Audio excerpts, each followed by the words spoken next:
Good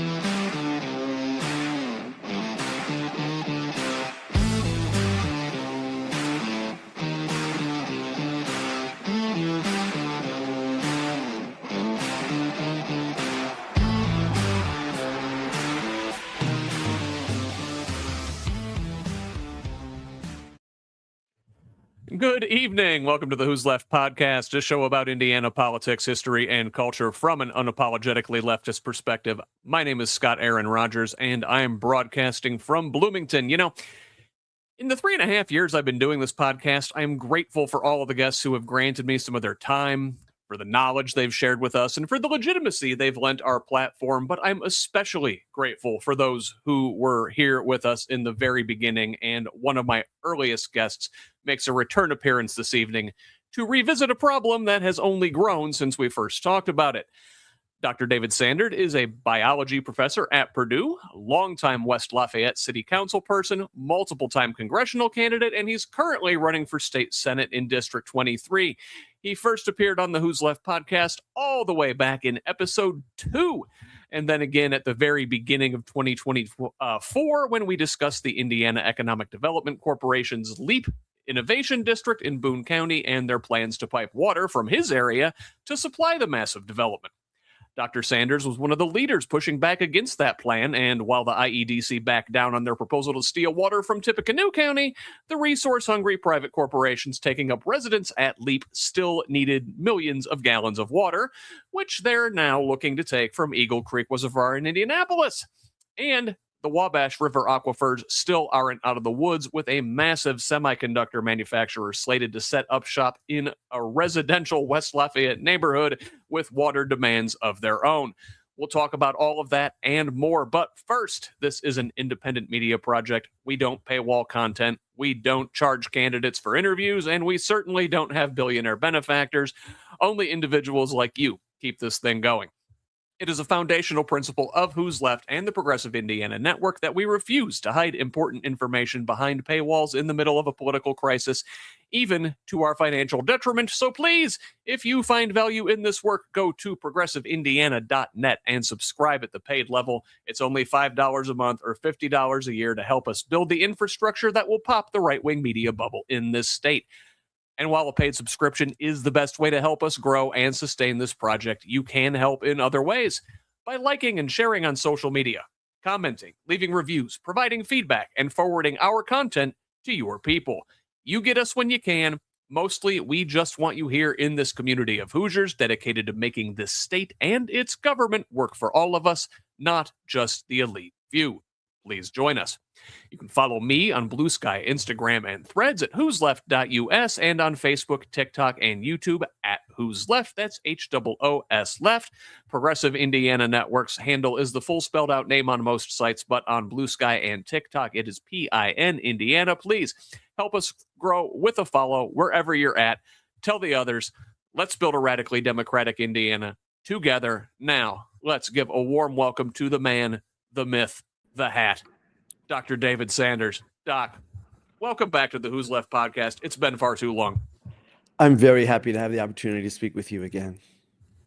I wish we could say things were in a better place than when we last talked, and in some regards they are, in other regards maybe not as much. We'll talk about the LEAP development and the water situation and the semiconductor manufacturer coming to West Lafayette, all of those in just a second. But first, for the folks who don't know you, introduce yourself. Sure. So I'm David Sanders. I'm the Democratic candidate for State Senate in District 23. I have been teaching at Purdue University in the Department of Biological Sciences for 30 years. I work on how viruses get into cells. I've worked on the Ebola virus, which seems to be in the news once again. I have a couple of patents on gene therapy vectors. I worked for a while with, everybody needs their seatbelts on for this, the United States Defense Threat Reduction Agency Biological Weapons Proliferation Prevention Program. And in that capacity, I traveled to a formerly secret bioweapons lab in Siberia. It has the James Bondish name Vector. And it was a place where they were in the Cold War trying to turn viruses such as Ebola and Marburg and Venezuelan equine encephalitis virus into biological weapons.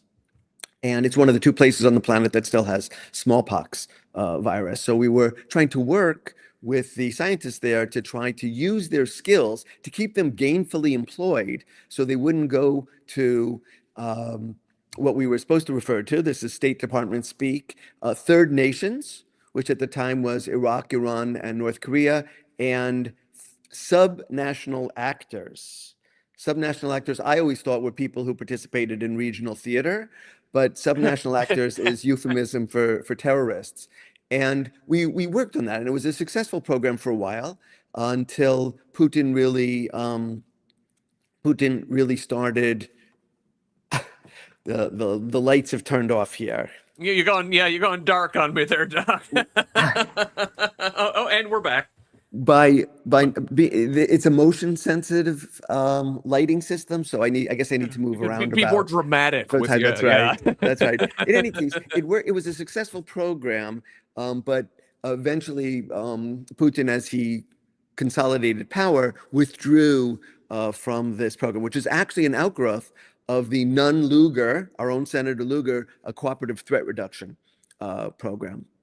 So I have that experience, and I'd like to just comment briefly about Ebola since it's in the. I meant to ask you about the Ebola. Okay. Yeah. Okay. Well, we can cover. Then I'll let that go for just a second. But I have been a West Lafayette city councilor for 10 years, and I've worked on issues, for example, to try to stop government surveillance and the use of surveillance data that governments acquire by private companies, which is what happens too often. I've worked on environmental issues. I've worked on making sure that the international community, which is very prominent in West Lafayette, sees West Lafayette as a welcoming community. I've worked on, many other, issues of trails, bicycles, just trying to make West Lafayette a more, welcoming, well-rounded community so that it serves all of its people and embraces its diversity. Very good. Lots of stuff there. And, we're going to hear more about you here on Progressive Indiana Network over the course of the summer. I believe Derek Holder's supposed to host you for a more of a proper, candidate policy interview later on as we get closer to the general election. But, here we're largely going to focus on the LEAP district and the water issue and data centers, which, we sort of picking back up where we left off at the beginning of 2024. And, there's been a lot of developments in that. But first, because it's in the news, I did want to ask you about this Ebola thing. You've done research in that area. Should we be worried? So should we be worried? And the answer is not as individuals. The chance of an individual in the United States acquiring Ebola is extremely, extremely low. The major danger would be to hospital workers who were exposed to a patient. And we saw that in 2014. And just three quick comments. Number one is I've actually been, I was working on Ebola before 9/11. There was practically nobody in the country working on it. And I was interested in a particular hypothesis about that. I had a graduate student who was gung-ho about, working on that particular project, and he really did a terrific job with it. And so we made some, important findings about how Ebola gets into cells. But because of that expertise, when in 2014, they had the infection that occurred in Dallas of the nurses there, I was contacted, and it's a very interesting story. And I'm sharing it with you because you can have an impact. That's the message here. So I was woken up by some press person at Purdue at 5 o'clock. It says, CNN wants you on TV. It was through Skype in those days, at 6 a.m. So I said, okay, fine. I roll out, get it 6 o'clock. They tell me what happened. I don't know all the facts. So I said, listen, the message that we're receiving is every hospital in America should be prepared to treat an Ebola case. And I say, I disagree.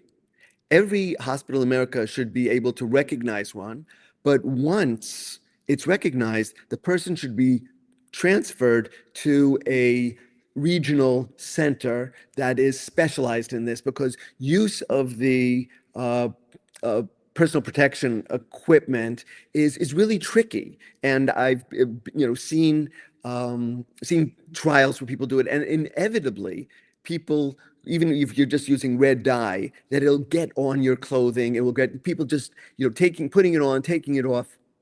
It doesn't, you really have to be well trained. It's all about the training. And okay, CNN, this is the way CNN operates. I come on at 6:30 again. And but first they've got a physician now, and he's there in his white coat. Uh, and he says, every hospital in America should be able to treat an Ebola case. And I said, I beg to differ. I think that it should be regional centers. 7 o'clock, he goes first. I believe that we should focus our efforts on regional centers for treating Ebola cases. And I'm sitting there with my, I don't know, but maybe my jaw was hanging down. And I said, yes, I agree with that.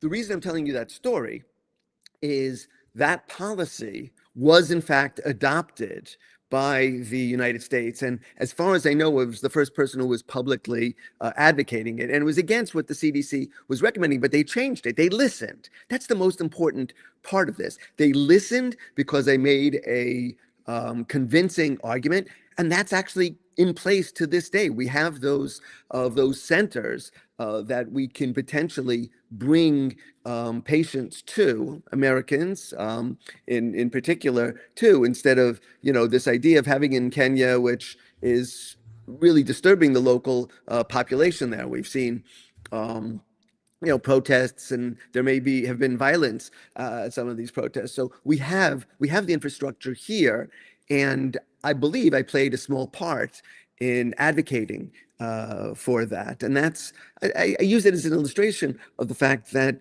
having scientific knowledge in a legislator can actually help produce actual results, productive outcomes.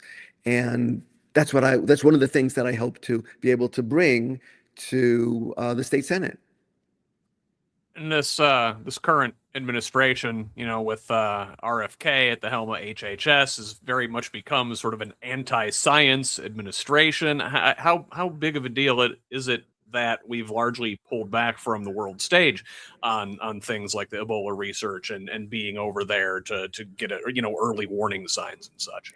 I think it's a tremendous issue.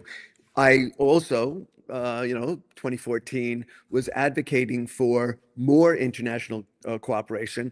And even after the pandemic passed, took quite some time. A lot of it was the largest outbreak that's been recorded. But I said that we had to stay engaged.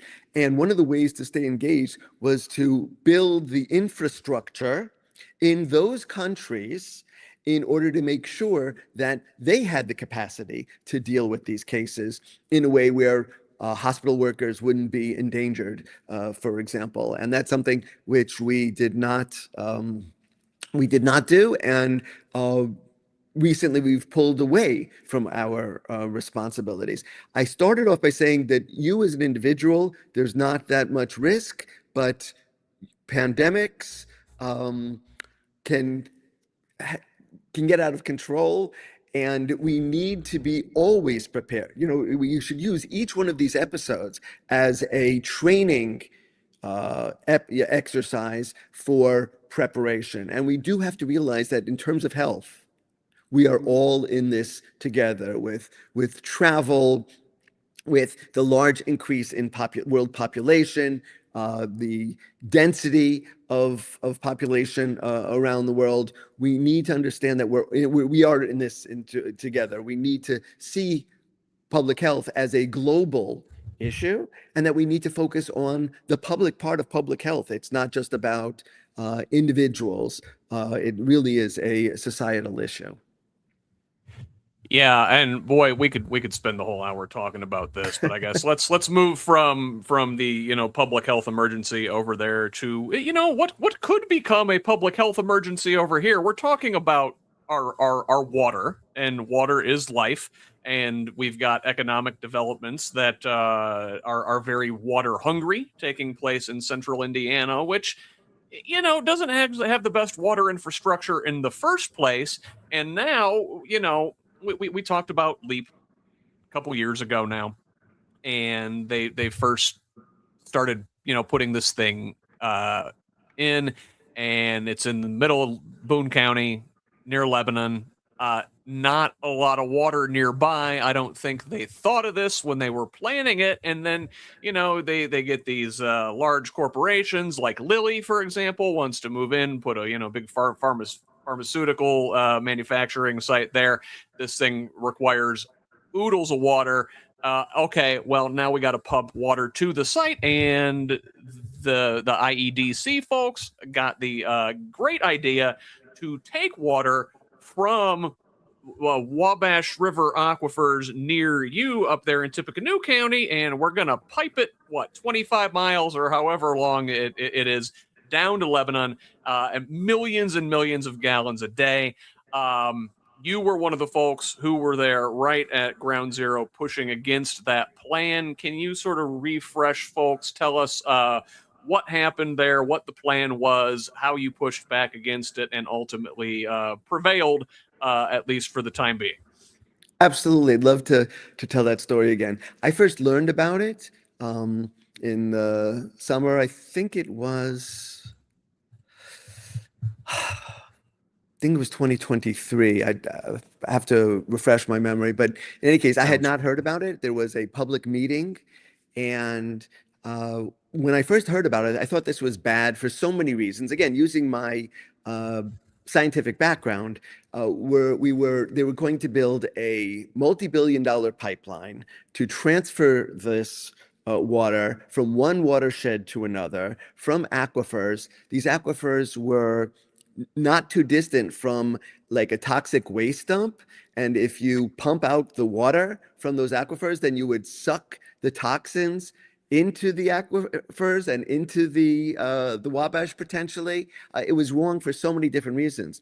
Now, there's a dispute as to whether they decided to site it in Lebanon not knowing that there wasn't any water there, or whether they knew and they were just arrogant enough to think, well, we'll solve the water problem later. Water problem later. And so they looked towards these, and they did it completely in secrecy. They bought up the land near Lebanon. Now it's been annexed to Lebanon, in secret. They planned the pipeline in secret. They were buying up land near the aquifers in secret. Everything was done. There was no transparency, no accountability. And the state legislature made this all possible.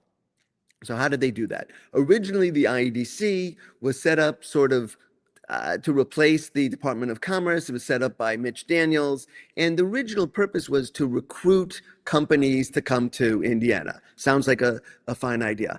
But over the course of time, they were given, for example, the power to give what are in essence tax abatements to data centers. And they were given the ability to be a real estate corporation.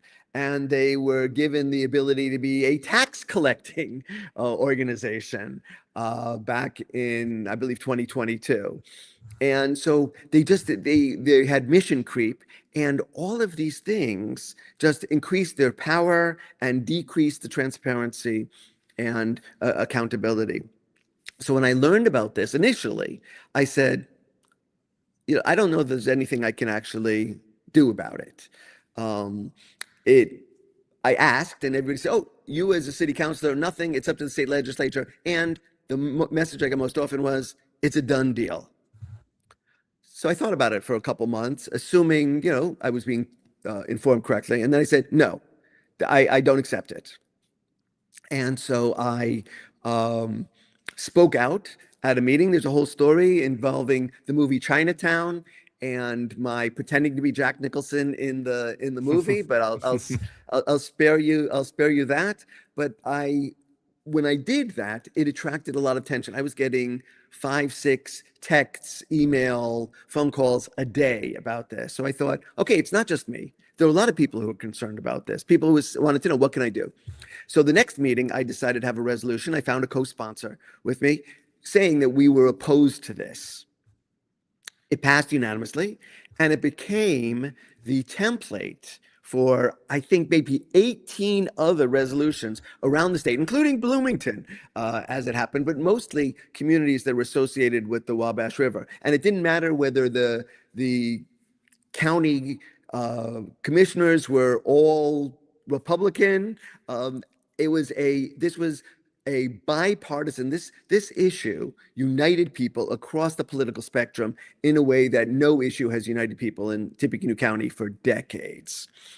And so, because, I was getting positive response with the resolution, I thought what we need is an organization dedicated to stopping the water steal. And that's what I called it. It's, it was a bit tongue in cheek, but I thought it was an effective title. And once again, the people who belonged to that organization were across the political spectrum, but we weren't alone. There was a very active Facebook page, a Facebook group. There was a We the People group based in Lafayette. There were people in Boone County, and we united to stop the water steal. Now, I do have to say that I think without the Stop the Water Steal movement, we would not have been successful. We really did play a critical role in stopping it, and it wasn't, any state legislator who did this. The legislation didn't stop it. What stopped it was the political pressure that our group and our allies applied, and the amount of media attention that we were able to create. And we eventually stopped the water steal, so they had to look somewhere else. It's also likely the biggest draw of water would probably be for a semiconductor manufacturing plant.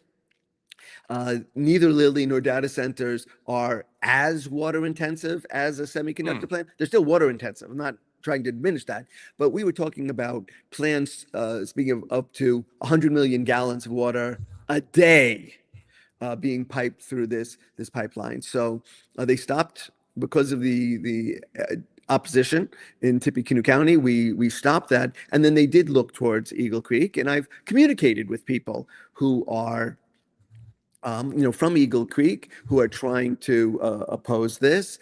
And they're interested in how are we successful, right? It's not often that these grassroots organizations are be able to effectuate change, but we did.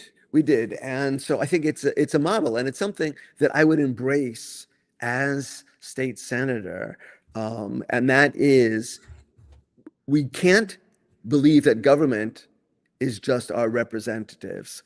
Government, I believe in we the people. I think that it's extremely important for individuals, residents, voters, to organize to protect their common interests. And one of those common interests, again, unites people across the political spectrum, is home rule, and the idea that we should be able to make our own laws for our own communities, not have state preemption, which occurs over and over and over again whenever we try to achieve anything, for example, about the environment, or as it happens, puppy mills. The state legislature, and it's Republican Party, they're in charge here, will listen to the lobbyists and listen to the industries and overrule home rule. So this is a constant problem, and we face it. And it doesn't matter whether it's a Republican government or a Democratic local government. We face this issue of state preemption and state imposition, and that's what's happening with these data centers. It's happening at the state level, and they are pushing it against community interests. And this is something that again, unites people across the political spectrum. And I'm happy to be a voice that is opposing the IEDC, the Indiana Economic Development Corporation. I think that the revelations about it that have occurred, for example, with the Indy Star's articles on the Three Kings, really says that the IEDC can't be reformed. I've been advocating, initially for reformation, for taking away its tax collecting ability, for example. But it is gone beyond that. The level of corruption in the IEDC is so extensive, it can't be remedied. And I'm actually have called for its abolition. And if it is abolished, all of the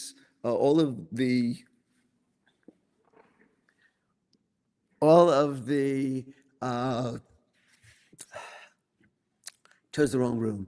All of the incentives that are being provided for these corporations to come in with their water-intensive industries to over community objections, that'll disappear. I mean, people really need to understand that this is not a conspiracy theory. There's nothing hidden about this. The IEDC is behind these projects, and it's the tax abatements, tax incentives that are driving these anti-community operations. So we really have to approach the issue from the perspective of the IEDC.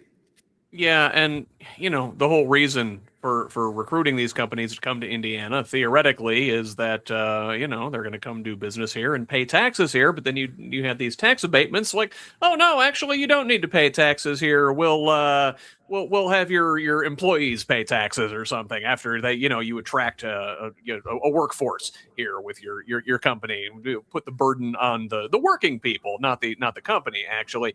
But I want to talk about the water issue around the IEDC specifically. Your community, you organized, you were a major part of that. You did a great job pushing back, say no, not here. Well, it doesn't solve the thirst of the Leap district for water, so they look elsewhere, right? And they sort of settle on the Eagle Creek Reservoir in Indianapolis on the northwest side there. And to my understanding, they're proceeding with that. No shovels are in the grounds yet, but the Indianapolis city councilors are bipartisan. Are uniting against this thing. I want to say 21 of the 25 city county councilors there signed a letter against this. You spoke of the secrecy that goes on with this thing. Sort of same thing happened there. IEDC, LEAP, the Lebanon utilities there were negotiating with Citizens Energy, who I guess is in charge of the reservoir, to my understanding, to do this water deal. But before any of the people in the area knew about it, sort of similar thing that they've done across the state, in your area, in other areas with these data centers, very secretive. People find out, they come together, they protest. What do the people in the Eagle Creek area need to know from you and your successes there in Tippecanoe County to push back against this thing to protect their water source? So two points I want to make. The first one is that I have been informed by good sources that the failure of taking the water from these aquifers associated with the Wabash River led to semiconductor company that was considering coming to Leap Lebanon. They're not coming. So I, don't have all the inside information, but it seems as if you make enough noise, and that's my second point. You make enough noise, you can achieve change. You have to keep on telling yourself, don't let the people who say it's a done deal, there's nothing you can do about it, win. If you do nothing, you're definitely going to lose. I can't guarantee an outcome. I didn't guarantee an outcome, stop the water steal, but we achieved that result. So I tell them, you have to organize, you have to write, not just to your legislators, but to all the legislators um, and all the candidates, as it happens, that are running for legislative offices. You have to make them aware of these issues. You have to unite with other groups around the state that are dealing with these same issues. And you have to see the larger issue. And as I said, the larger issue is the IEDC. They are behind all of these community disrupting projects. And as soon as people realize that, they can understand that they have a common thing. It's data centers here, it's carbon sequestration there, it's massive amounts of water here. It's all one. It's all one process, and it's the IEDC that unites all of them. And if you focus on that and you focus on realizing that that is where you need to direct your activities, you can succeed. You can't succeed if you are just focused on the one issue. And that's part of what when we dealt with Stop the Water Steal and these other organizations. They weren't all necessarily just about the water. Some of them were, but some of them were also what the transformation that was happening in Boone County. But you unite people with common issues, and then you're much more powerful than just trying to work on your own individual data center, right? And you may even succeed there, but you have to see the larger issue and support those people who can potentially represent you in the state legislature, who see that, who aren't just there, to defend their particular communities, but to see their community, the challenges that their communities face as emblematic of the larger statewide issues. Yeah, otherwise you're just playing whack-a-mole, right? Yeah, absolutely. They'll get pushed out of one community, they'll go find another one that maybe isn't as organized, is maybe disadvantaged, can't push back. That's why they pick these predominantly black neighborhoods in Indianapolis to put some of these data centers. That's why they pick rural communities to put some of these other data centers. It's the same thing. And to your point you mentioned earlier, it unites people across those divides. Where you normally think people don't get along, that urban rural divide especially is very pronounced in our country right now. If I could just something that unites folks. If I could just add, the current state legislature, the two groups that you singled out are both treated with disrespect by the state legislature. It's a peculiar thing that we think of our rural areas as supporting the Republican agenda, but they haven't been treated well by the supermajority. Their interests are not being taken into account. They are falling farther behind in the digital divide. Both those communities are falling farther behind in the digital divide. Their economic, their health needs are not being addressed. And you're exactly, and on top of that, they're just using these areas for corporate playgrounds. And I'm sorry to interrupt, but I did the fact that you mentioned those two groups, I think is very important because they are both being treated disrespectfully by the supermajorities right now. Absolutely, they take these folks' votes for granted. especially the Republicans take their rural voters for granted. And if you look at in Indianapolis, that's maybe not the IEDC. The city of Indianapolis has their own little economic development corporation there that recruits things like that Metro Blocks data center in Indianapolis. And they, Mayor Hogsett, and those corporate Democrats, they take their black voters for granted in the same way. And now I want to talk about. Let me play devil's advocate here for just a second, because maybe I don't fully understand exactly how all of this works. Governor Braun says the concern about the water usage at these developments is misconstrued, that they don't use nearly as much water as people think. The water gets used, it gets treated, and it gets put back into the reservoir. It's not like when you hear, oh, they're going to use X million gallons a day, like that water just doesn't get sucked up and go nowhere. It gets used and it gets put back into the system. I mean, listen, we do the same thing with like human waste and raw sewage. It goes to the treatment plant, it gets treated, the water goes back into the lake eventually, and we don't think anything of that. Why is this different? So, great question. First thing is that the sanitation systems that we've developed have been developed over hundreds of years, and we understand that we understand the microbiology that's involved there. But even that system, we are facing issues with microplastics and PFAS, where we're facing these chemical. So there are two parts. There's microbiological. That's the what we normally think of. But there's also chemical interest, and it turns out it's more difficult to deal with some of those chemical insults to our water supply.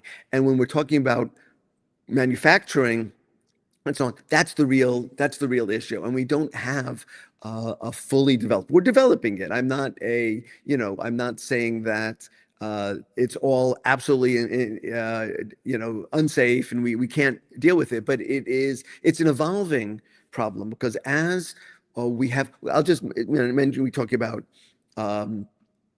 semiconductor manufacturing. There are all sorts of proprietary processes involving proprietary chemicals that we don't even know about, and it's we to try to deal with them when we're trying to detoxify and return the water is not straightforward. And with the data centers, there are possibilities for data centers, for example, to recycle their own water and do it, but that's not a requirement, and many of them don't do that. It's not a closed system for using the water.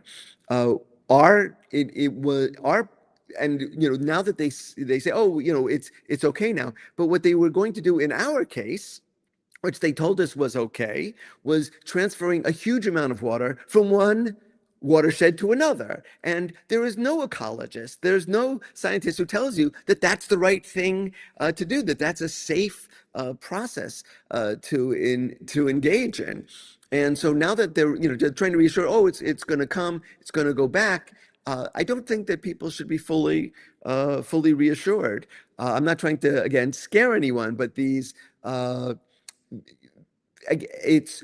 the issue. The larger issue is, once again, why would you cite these centers and these water consuming activities in places without the water? So you have to take them from somewhere else, potentially damaging those other environmental areas. And it's an example of poor planning or arrogant planning, and that's really what concerns me. As someone who wants to participate in the state processes, I'm highly concerned about this arrogance, either lack of planning or inconsiderateness towards local communities.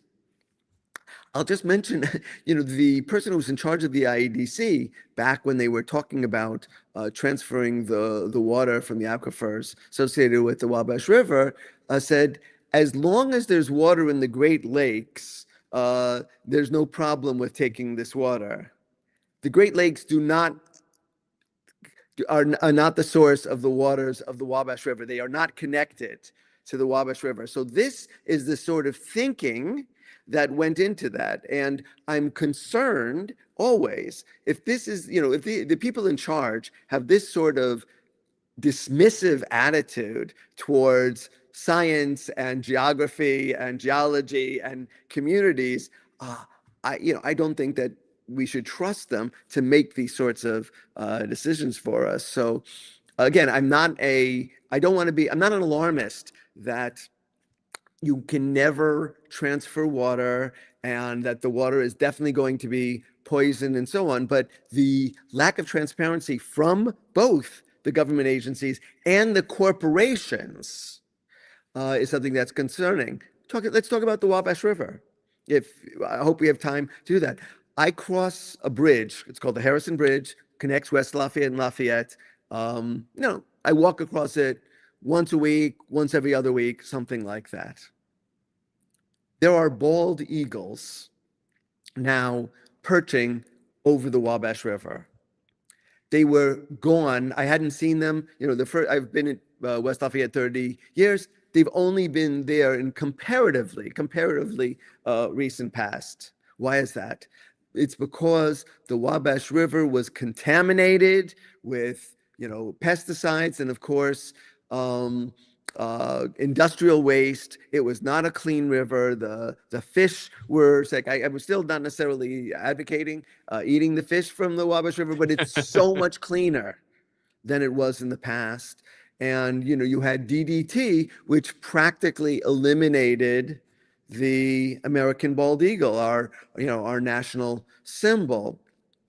And again, corporations assured us that these things were safe, and it took people revealing the problems and community action to change things.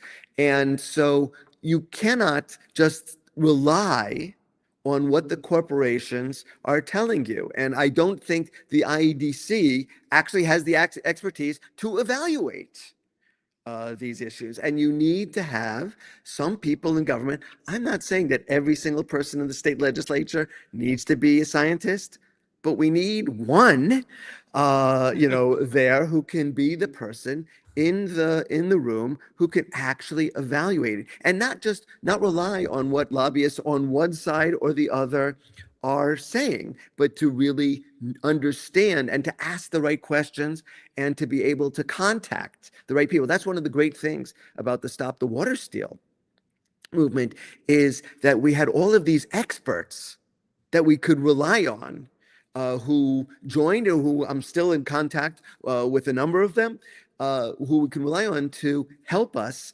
understand what are the data that the government is generating, that the corporations are generating, and so on.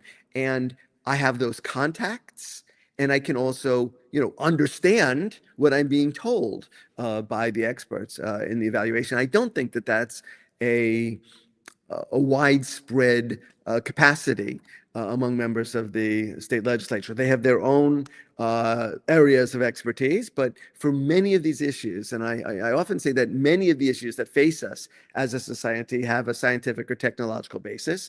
I'm the first person to admit they don't necessarily have a scientific or technological solution, but you need to understand the problem on a firsthand basis. And I believe that I would be one of the few members of the legislature. And these issues go from agriculture and new genetic engineering techniques to healthcare, to infectious diseases, to just our healthcare infrastructure, dealing with the issues with child mortality in our state. You need to be able to understand numbers. You need to be able to understand what the science actually tell us, and that's something that I can bring to the role. There's just this move fast and break things mentality. I think when the business class, it's like, and the hubris, like, whatever, we're just going to go ahead and do this. If it causes problems, we'll figure it out later. It's fine. We got this. It'll be fine. And sometimes it's not fine with the DDT in the river, and it takes decades to clean up, right? God, and they don't think ahead of time about all of the things that could go wrong. It's, we got to get this thing now. The investors need their return now. We got to get shovels in the ground. Let's get going. We'll deal with the consequences later, or not. You'll deal with the consequences later. We'll be long gone with our money. So to that effect, we mentioned the Stop the Water Steal movement. You guys push the IEDC pipeline out of your community, protected those aquifers. Not so fast, my friend. So I guess there's a semiconductor development planned for West Lafayette, smack dab in the middle of a residential neighborhood on top of it all. And, you mentioned this other semiconductor plant that was eyeballing the LEAP district, and they dipped out because they couldn't get their water. These things are a water intensive process. This SK Hynix development in West Lafayette, gonna need water. Where are they eyeballing? Those same aquifers. So, few facts about this. One is that this is what's called a packaging plant. It is less water intense. Packaging doesn't mean that they're just adding, plastic wrap to the chips. It's actually a formal chemical intensive process. It does use a substantial amount of water. The amount of water is more than the total sum of the consumer use of water in West Lafayette. So it's a substantial amount of water, nowhere near what we were talking about with the LEAP pipeline. We had what was presented to us at City Council was a rezoning issue, and this was one of the longest sessions we've ever had. It went to at least past 1 a.m, though there was overwhelming community opposition to the rezoning, when the corporation, which was being completely not transparent, hadn't communicated with the city council at all. When they were asked what chemicals are involved, they said copper and alcohol. I happen to know enough about the process to know that that's a totally inadequate answer. But that's the arrogance with which they treated us. I was one of the people who I was vocal in my opposition to the rezoning. I was one of the people who voted against it. It went forward. In this particular case, the Area Plan Commission had voted against the rezoning. And this was, in my recollection, the first time that an APC recommendation to reject something had been overturned by the city council. Sometimes the APC has said we should go forward with something, and the community says, no, I don't, we don't think so. But I'd never seen an example where the APC had said no, and we went ahead and said yes. There are some lawsuits here, but the issue with the SK Hynix and its being, surrounded by this area being surrounded by residential neighborhoods is once again can be traced to the IEDC and its ally, the Purdue Research Foundation. So the Purdue Research Foundation owned the land that was being rezoned and where SK Hynix was going to be. There's plenty of land in Tippecanoe County. There's lots of land in Tippecanoe County, and it would be much more suitable for having a industrial development than surrounded by residential areas. And this was a rezoning from a residential area to a industrial area. That was the rezoning that occurred. But it was cited there because PRF wanted to make the money off of the project. So instead of it being some other place in the county, there would have been far less opposition.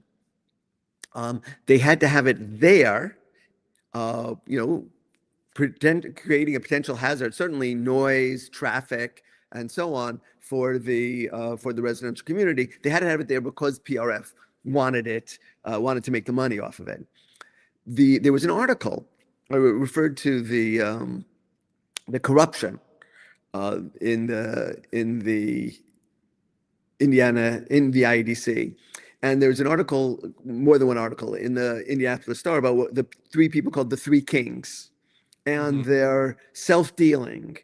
And it's incredible article. And my favorite part is that one of these three kings writes a letter from the organization that he represents about money to himself at the IEDC, requesting funds. And we're talking about that things associated with these three kings.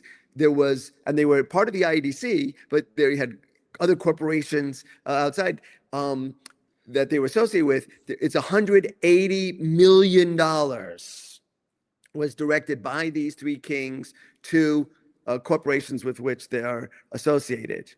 One of them, called Chad Pittman, and I encourage everybody to actually look up. I don't trust what other people tell me. I don't think you should necessarily trust me on this particular part. I think you'll find that I'm telling you the truth. But Chad Pittman was associated with the IEDC, and that now he's the head of the Purdue Research Foundation. So this is all a club.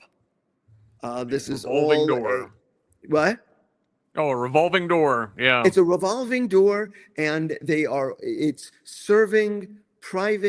public monies serving private interests, and private interests of those people who are connected to the people in charge. And it's hard for me to understand how Purdue Research Foundation continue to be run by somebody after what was revealed in those articles about the three kings. So, but that's why it's there. It's not because it's the best place for this semiconductor manufacturing plant. It's because PRF wanted to make money off the project, and I don't think that that's how our semi-private, semi-public organizations should operate. And I don't think that that's a justification for citing it there. And I don't think that we should have these secret deals that are to the benefit of the people that are supposed to be making decisions for the good of the people of Indiana and for the good of Purdue University. And it's not just that there's this the private gain to be had from these public-private partnerships. There's also, if you want to get conspiratorial, it goes even bigger than that, right? There is a military-industrial complex kind of component to this thing. This is a semiconductor plant. I know the part of the Chips and Science Act was reshoring semiconductor manufacturing to get it away from China, to get it away from Taiwan for defense purposes. And Purdue is very much part of that milieu. You've got the Applied Research Institute there, the connected to IU, and the Crane Naval Warfare Center down there as well. It's a big club to what you said, and it is a secretive military industrial club as well. It's true. The industries that PRF has been recruiting to their lands are mostly associated with the military. You probably think that Rolls-Royce and Saab make cars. They don't. That they sold off those names long ago. They make military equipment, mostly associated with aircraft engines. Now, I have to say, it's important for us to have a military that could potentially defend American interests. I'm not sure that we always employ the military for positive things, but it would be a bit of an abandonment of our international obligations any not to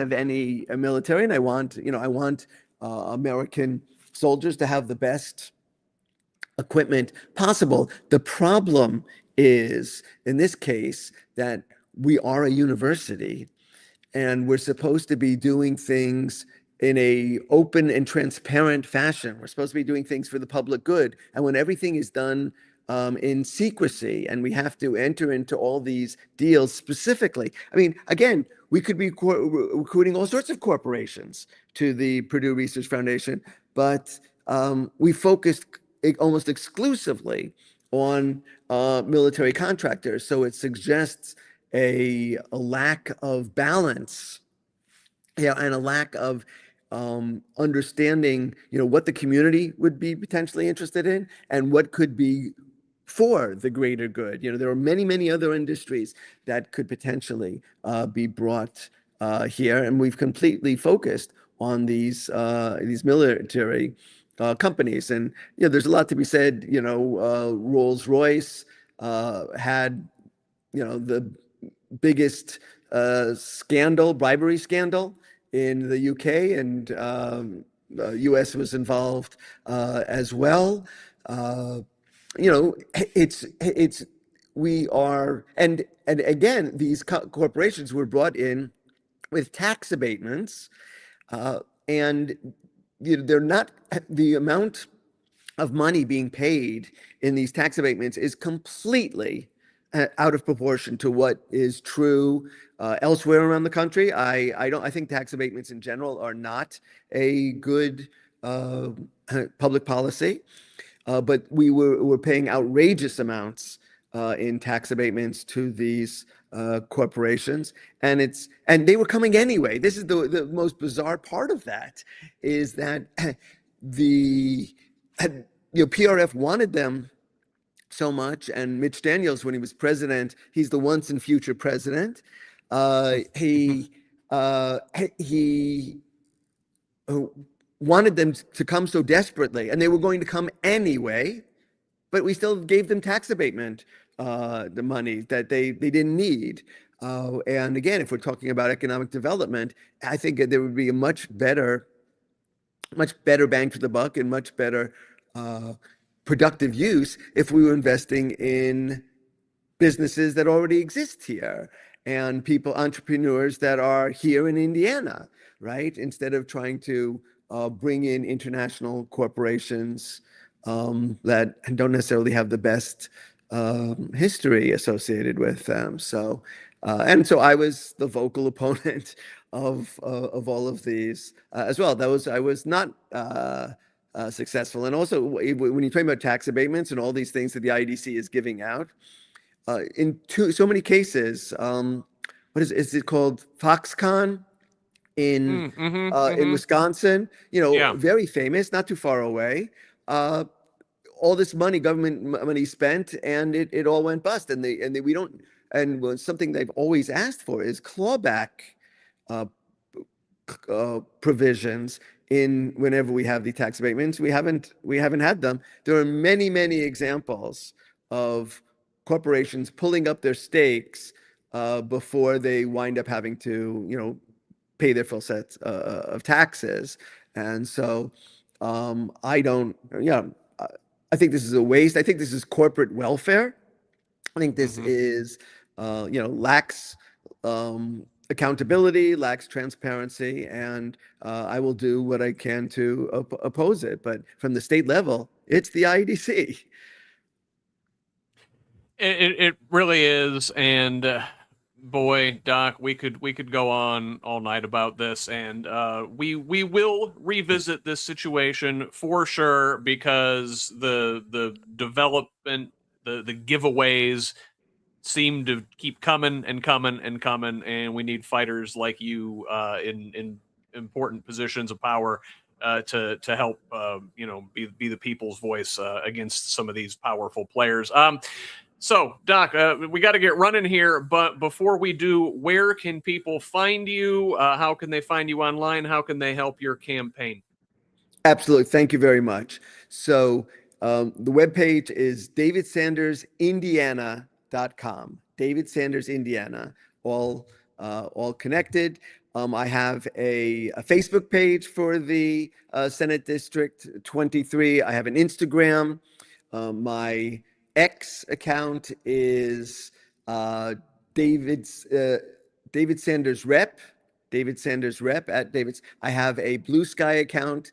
I can't remember off the top of my head what is my handle on that, but I'm very easy to find there. I have an Act Blue site. It's pretty easy to find to support my campaign for Senate District 23. I just mentioned two quick things. Number one is, in the primary, in this election, $3 million was spent on ads in which each one of the candidates attacked the others with falsehoods. Okay, their ads were horrific. They were not positive, didn't tell you anything positive about the candidates, and they weren't even true. I mean, I know both of these candidates, and what they were saying about the other one simply isn't true. So they have very large resources. And so I need help here. It turns out that if you look at the numbers, this is one of the most competitive state Senate races against an incumbent.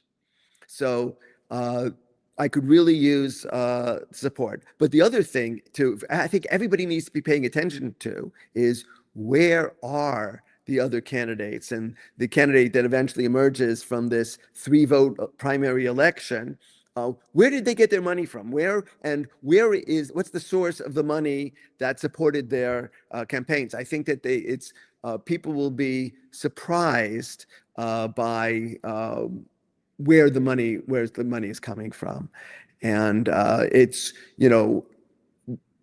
coming, for example, from corporations that are trying to promote carbon sequestration in Indiana.